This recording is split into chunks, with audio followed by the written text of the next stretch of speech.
আমার উন্মত যদি আমার বেইজ্জতি করে। উঠা বাবা, ছবি উঠা, ছবি উঠা, এই বা উঠা, ছবি উঠা, আমার কাছে আসো, আমার কাছে আও, এটা উঠা, উঠাও না বা আখেরাত লাগবে না, এটা উঠাও।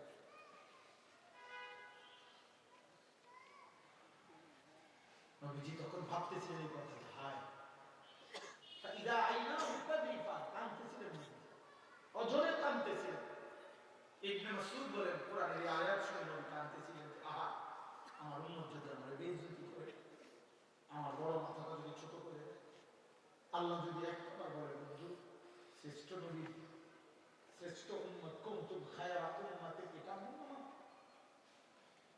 বলেন না, কি কি বলেন? রাসূলুল্লাহ সাল্লাল্লাহু আলাইহি ওয়াসাল্লামকে প্রিয় বাপ, প্রিয় বন্ধুগণ, তুমি অপমানিত করে জান্নাতে যাবে? হ্যাঁ, খামখেয়ালি এটা, ধোঁকা খাবেন না, ধোঁকা খাবেন না।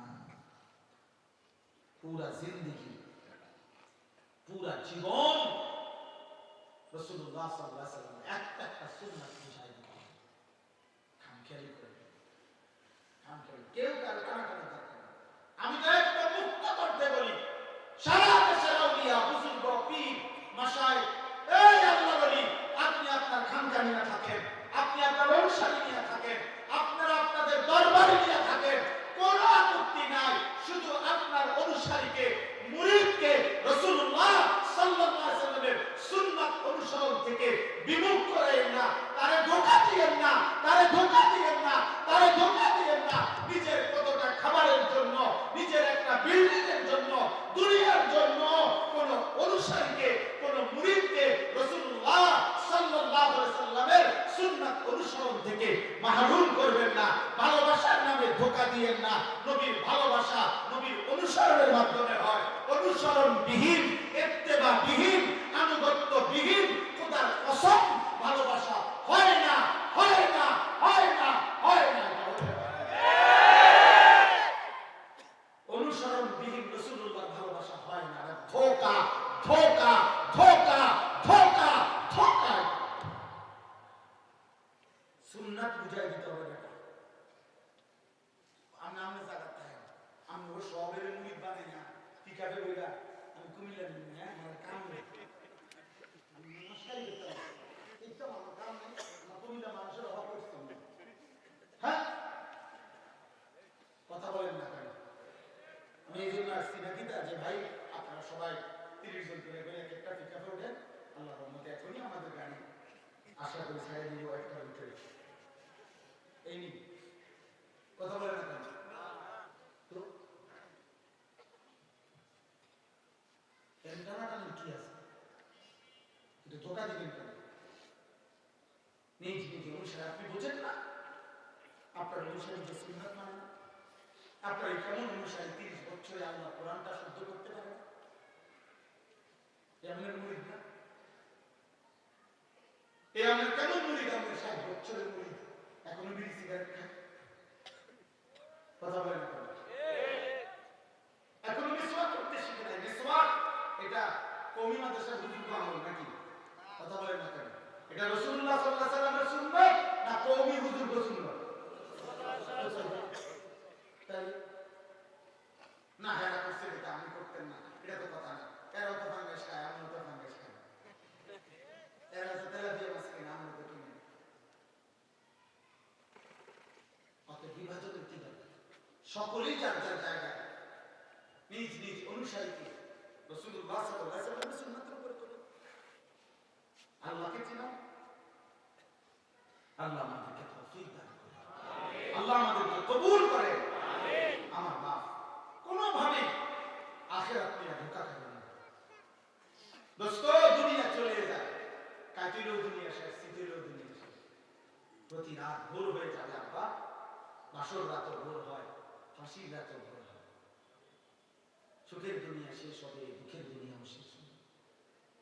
রাজপ্রাসাদের অট্টালিকায় যে থাকে সেও মরে যাবে, জীর্ণ কুঠির ঘুরে ঘুরে যে থাকে সেও মরে যাবে।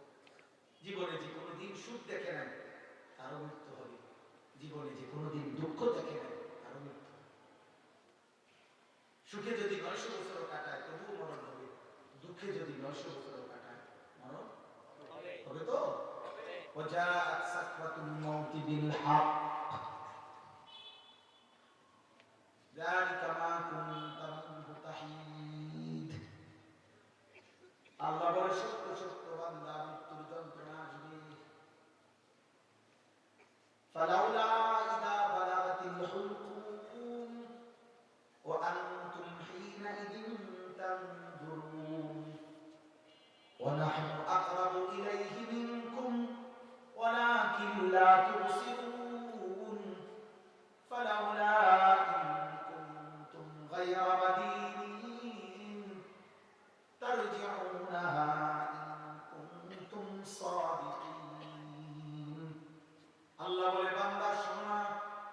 কোন নাফরমান পাপী বান্দা যখন মৃত্যুর মুহূর্তে মালাকুল মউত আজরাইল নাফরমানের রূহ ধরে যখন টান দেয়, তখন রূহটা তৎক্ষণাৎ বের হয় না, বরং কণ্ঠনালী, এই হালকুম কণ্ঠনালীর মধ্যে আয়েশা আটকাইয়া যায়।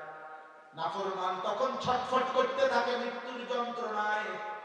আল্লাহ বলেন, চারিদিকে আত্মীয় স্বজন তো তোমরা দেখেই থাকো, ওয়া আনতুম হিনাইদিন তানদুরুন, তোমরা তো চারদিকে দেখছো তোমাদের লোকটা ছটফট করছে, মৃত্যুর যন্ত্রণায় অস্থির হয়ে গেছে, মুমূর্ষু অবস্থায়।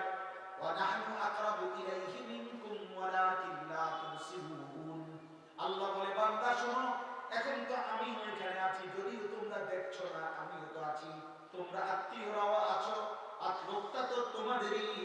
ফালাউলা ইন কুনতুম গায়রা মাদিনিন, এতদিনের নাফরমানি করে করে ভেবেছিলে আখিরাত হবে না, কবর হবে না, মৃত্যুর পরে আর উঠতে হবে না।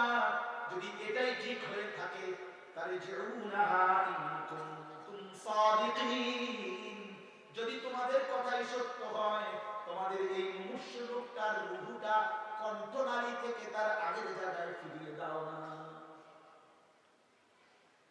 দেও না বান্দা, তোর আব্বারে দিয়ে ফিরাইয়া, তোর দাদারে ফিরিয়ে দে, তোর চাচারে নাফরমান ফিরিয়ে দে। আমি আল্লাহ আছি, তুইও আছো, দেখি না কার ক্ষমতা কার্যকর হয়। আমি এখন নিয়ে যাব, তুই রাইখা দে। হ্যাঁ, পারবে তো? আল্লাহ চ্যালেঞ্জ করেছে। কোন সূরা? সূরা ওয়াকিয়া। আল্লাহ যে আমি চ্যালেঞ্জ করলাম, যে বেটা বল, আমি এখন নিয়ে যাব তোর আব্বারে, তুই যা। আমি তোর চাচাকে এখন নিয়ে যাব, তুই যা। তোর না অনেক ক্ষমতা, তোর না 6 তলা বিল্ডিং, তোর না 100 কোটি টাকার মালিক, কোরআন খবর দিস না কেন? কথা বলে না, কোরআন দিস না কেন? কবিষ্টিক কহি সাহাবাতিরা দিস না কেন? উবাই আসো, হ্যাঁ, আরেকটু কেন কথা বলেন না? ফেরাইতে পারবে কেউ? কি সাংঘাতিক কথা! তার যেও না, যাও না, ফিরে যাও, আমি নেব, তুমি টানো। তুমি দেখো, আমার কথা শেষ, অনেক রাত হয়ে গেছে, আপনাদের অনেক বেশি মহব্বত দেখলাম, অনেক সাথে দাঁড়ায় বসে শুনলেন, এজন্য বেশি বলে ফেলছি, তাই এতক্ষণ বলার ইচ্ছা ছিল। আল্লাহ আপনাদেরকে মাফ করবেন, আল্লাহ আমারও মাফ করবেন। রাসূলুল্লাহ সাল্লাল্লাহু আলাইহি ওয়াসাল্লামের একটা একটা সুন্নাত মানবেন, বলেন ইনশাআল্লাহ। প্রিয় ভাই, ধোঁকা খেলো না ভাই, আমার হাত জোর করুন। আলহামদুলিল্লাহ, আমরা ইনসাফের সাথে এখনো আমরা হাজারবার এটা বলতে চাই, এই পৃথিবীতে আমরা প্রমাণ করেছে, আমরা কওমি মাদ্রাসার উলামায়ে কেরাম, আমাদের আসলাফ ও আকাবির, সেই 1866 সালে 30শে মে দারুল উলুম দেওবন্দ প্রতিষ্ঠিত হয়ে আজকে 159 বছর, এই 2026 সাল আসলে 160 বছর হবে। এই 160 বছরের পৃথিবীতে উলামায়ে দেওবন্দ প্রমাণ করেছে, আলহামদুলিল্লাহ, সারা পৃথিবীর আল্লাহর এই জমিনে আলহামদুলিল্লাহ চ্যালেঞ্জ করলাম, উলামায়ে দেওবন্দ কওমি মাদ্রাসা উলামায়ে কেরামের খেদমত পৃথিবীর পূর্ব থেকে পশ্চিমে, উত্তর থেকে দক্ষিণে, পৃথিবীর প্রতি প্রান্তে উলামায়ে দেওবন্দের খেদমত আছে, ছিল, থাকবে ইনশাআল্লাহ। 160 বছরের ইতিহাসে প্রমাণ, ইনশাআল্লাহ। পৃথিবীতে যেখানে 3 ঘন্টার জন্য, 4 ঘন্টার জন্য সূর্য ডুবে আবার উঠে যায়, সেখানে উলামায়ে দেওবন্দের খেদমত। আমার সাথী একসাথে পড়ালেখা করছি এক মাদ্রাসায়, কুমিল্লা রানীর বাজার মাদ্রাসায়, সেই সাথী আফ্রিকার গভীর এলাকায় আজও দ্বীনের খেদমত করতেছে মাদ্রাসায় পড়ে। আমার সাথী উম্মতের কাছে পৃথিবীর কোন প্রান্তে চলে গেছে, দোস্ত আমার আজ আর দেখা হয়নি, শুনি আমি সব শুনি।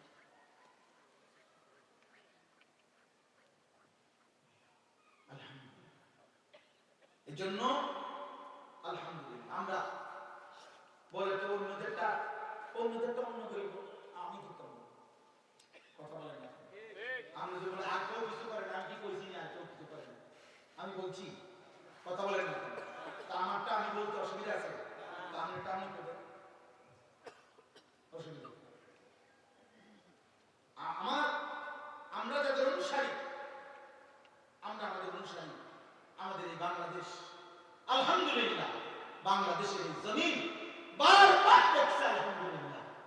আজকে এই বাংলাদেশের ইতিহাস যদি গত 50 বছর, বাংলাদেশের ইতিহাস যদি গত 100 বছরের ইতিহাস যদি লেখা হয়, ইতিহাস যদি পর্যালোচনা হয়, ইনসাফের দৃষ্টিতে পক্ষপাত মুক্ত যদি ইনসাফের আলোকে এই বাংলাদেশের ইতিহাস লেখা হয়, ইনশাআল্লাহ এটা প্রমাণ হবে এই বাংলার জমিনে রব আল্লাহ রাব্বুল আলামিনের দয়ায় রাসূলুল্লাহ সাল্লাল্লাহু আলাইহি ওয়াসাল্লামের ইজ্জত, সম্মান, মর্যাদা প্রতিষ্ঠার জন্য আল্লাহদ্রোহী, নবী বিদ্রোহী, আল্লাহর কোরআন বিরোধী, রাসূলের ইজ্জত সম্মান বিরোধী যখন যারা যত বাতিল, যতবার মাথা চারা দিয়েছে, সবার আগে সবচেয়ে মজবুত ভাবে গর্জন করেছে যারা, কলিজার খুন দিয়েছে যারা, সাহসের নজরানা দিয়েছে যারা, তারা বাংলাদেশের কওমি মাদ্রাসার উলামায়ে কেরাম। সবার আগে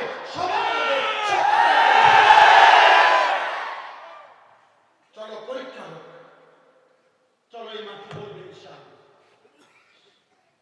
নিরপেক্ষ প্রমাণ হোক। বিচারে হেরে গেলে জামু গাছ ইঙ্গিত করে গালি তুলে প্রমাণ ইনশাআল্লাহ।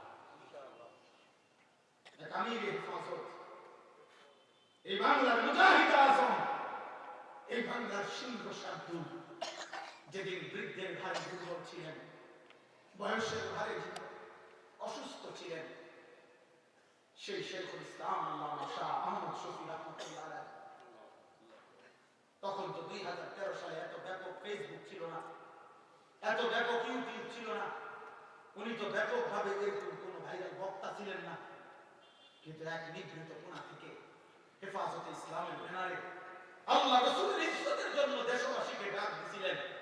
তো পৃথিবী আর দেখছিল 2013 সেই শাপলা চত্বরের ইমানদারের নমুনা নজরানা। এটা কি পৃথিবী দেখে নাই? কথা বলেন না কেন? এই মাটি হেফাজতে ইসলামের অবদান কেমনে ভুলবে? এই বাংলার জমিন কেমনে ভুলবে? কায়েদে মিল্লাত আল্লামা জুনায়েদ বাবুনগরী রাহমাতুল্লাহ আলাইহি, সেই বৃদ্ধকালের দুর্বল পা, যিনি হাঁটতেও পারতেন না, জালিমের জিন্দাখানায় যাকে এভাবে অচল করে দিয়েছিল, হাদিসের মস্তক থেকে যিনি ময়দানে ছুটে গেছিলেন, তার অবদান ভুলে যাওয়ার মতো